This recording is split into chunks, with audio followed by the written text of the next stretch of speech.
No coração da Grécia Antiga, surgiu um governante que mudaria o curso da história.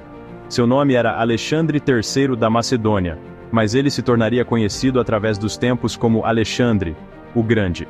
Nascido em Pela, a capital do Reino da Macedônia, em 356 a.C., Alexandre não era uma criança comum. Seu pai era o rei Filipe II, um governante astuto e ambicioso que sonhava em conquistar o Império Persa. Sua mãe era Olímpia, uma mulher de inteligência e ambição ferozes. Desde jovem, Alexandre demonstrou intelecto e coragem notáveis. Ele recebeu uma educação rigorosa do renomado filósofo Aristóteles, que lhe incutiu o amor pelo aprendizado e a sede de conhecimento. O rei Filipe garantiu que seu filho recebesse treinamento militar completo, ensinando-lhe as artes da guerra e estratégia. Alexandre se destacou em todos os aspectos da guerra, demonstrando sua coragem e brilho tático no campo de batalha. Aos 20 anos, a vida de Alexandre teve uma reviravolta dramática quando o rei Filipe II foi assassinado. Alexandre, com o apoio do exército macedônio, rapidamente se moveu para garantir sua posição e foi coroado rei.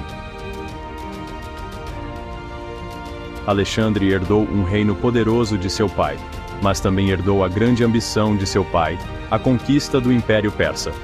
O Império Persa nessa época era vasto, rico e poderoso, estendendo-se do Egito, a oeste, até o rio Indo, a leste.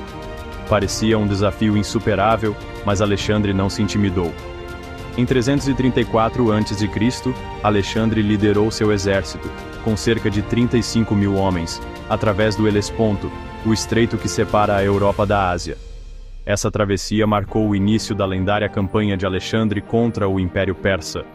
O exército de Alexandre era uma força formidável, composta por experientes soldados macedônios e gregos. O primeiro grande encontro de Alexandre com os persas ocorreu na Batalha do Rio Grânico, na atual Turquia. O exército persa, comandado por sátrapas do Império Persa, era maior que o de Alexandre, mas foi derrotado pelas táticas superiores e pelo espírito de luta dos macedônios. Após sua vitória no Rio Grânico, Alexandre continuou seu avanço para o sul, libertando cidades gregas que estavam sob domínio persa há séculos.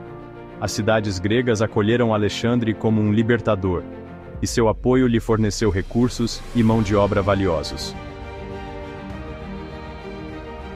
A série de vitórias de Alexandre continuou com um triunfo decisivo na Batalha de Isso, em 333 a.C. Esta batalha, travada no sul da Anatólia, colocou Alexandre contra o próprio rei persa Dário III. Apesar de estar em menor número, o brilho estratégico de Alexandre e a ferocidade do ataque de seu exército derrotaram os persas. Dário III fugiu do campo de batalha, deixando para trás sua família, seu tesouro e seu império nas mãos de Alexandre.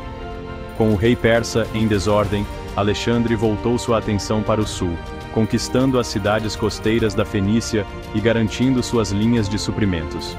Ele sitiou a cidade fortemente fortificada de Tiro, que resistiu por 7 meses antes de finalmente cair nas mãos das forças de Alexandre. Depois de Tiro, Alexandre marchou sobre o Egito, outra satrapia do Império Persa. Os egípcios, cansados do domínio persa, acolheram Alexandre como um libertador. No Egito, Alexandre fundou a cidade de Alexandria, que se tornaria um dos mais importantes centros culturais e intelectuais do mundo helenístico. Com o Egito seguro, Alexandre voltou sua atenção para Dário III e o coração do Império Persa. Em 331 a.C., os dois exércitos se encontraram na Batalha de Gaugamela, perto da moderna Mosul, no Iraque. Esta batalha, uma das maiores e mais significativas da história antiga, colocou o exército menor e altamente disciplinado de Alexandre contra uma enorme força persa. Apesar das probabilidades, as táticas de Alexandre e a coragem de suas tropas mais uma vez venceram. A falange macedônia provou ser imparável, rompendo as linhas persas e espalhando o exército de Dário III. Após sua vitória em Gaugamela, Alexandre entrou na Babilônia, a grande capital do Império Persa, não como um conquistador, mas como um libertador. Ele tratou os povos conquistados com respeito, permitindo que eles mantivessem seus costumes e religiões. A ambição de Alexandre não terminou com a conquista do Império Persa. Ele continuou para o leste, impulsionado por uma sede de conhecimento e um desejo de alcançar os confins do mundo. Ele cruzou as montanhas Hindu Kush para o atual Afeganistão, fundando cidades e estabelecendo guarnições ao longo do caminho. Ele então marchou para a região de Punjab, na Índia, onde travou uma batalha feroz contra o rei Poro, no rio Hidáspes, em 326 a.C. A batalha foi uma vitória suada para Alexandre, mas o esgotamento de suas tropas e sua relutância em ir mais longe o forçaram a voltar. Alexandre, percebendo que havia levado suas tropas ao limite, concordou em retornar. Ele liderou seu exército pelo rio Indo, alcançando o Mar Arábico em 325 a.C. As conquistas de Alexandre tiveram um profundo impacto no mundo antigo. Ele havia criado o maior império que o mundo já havia visto, estendendo-se da Grécia, a oeste, até a Índia, a leste. Alexandre incentivou o casamento entre seus soldados macedônios e mulheres persas, na esperança de criar uma nova cultura híbrida. Ele fundou dezenas de cidades por todo o seu império, muitas das quais ele chamou de Alexandria, e as povoou com colonos gregos. Essas cidades se tornaram centros da cultura e do aprendizado gregos, espalhando a língua, a filosofia e a arte gregas por todo o Oriente. Essa fusão das culturas grega e oriental deu origem ao período helenístico, uma era vibrante de intercâmbio cultural e fermentação intelectual. O mundo helenístico viu o surgimento de novas filosofias, como o estoicismo e o epicurismo, bem como avanços na ciência, matemática e astronomia. Em 323 a.C., aos 32 anos, Alexandre, o Grande, morreu na Babilônia. A causa de sua morte permanece um mistério, com teorias que variam de malária a febre tifoide e envenenamento. Seu império, vasto e extenso, foi dividido entre seus generais, os diádocos, que lutaram entre si pelo controle do legado de Alexandre. Apesar de sua morte prematura, o impacto de Alexandre na história foi profundo. Ele conquistou o maior império que o mundo já havia visto, espalhando a cultura e as ideias gregas por todo o Oriente. Nos séculos após sua morte, a lenda de Alexandre cresceu, alimentada por contos de seus feitos militares e carisma pessoal.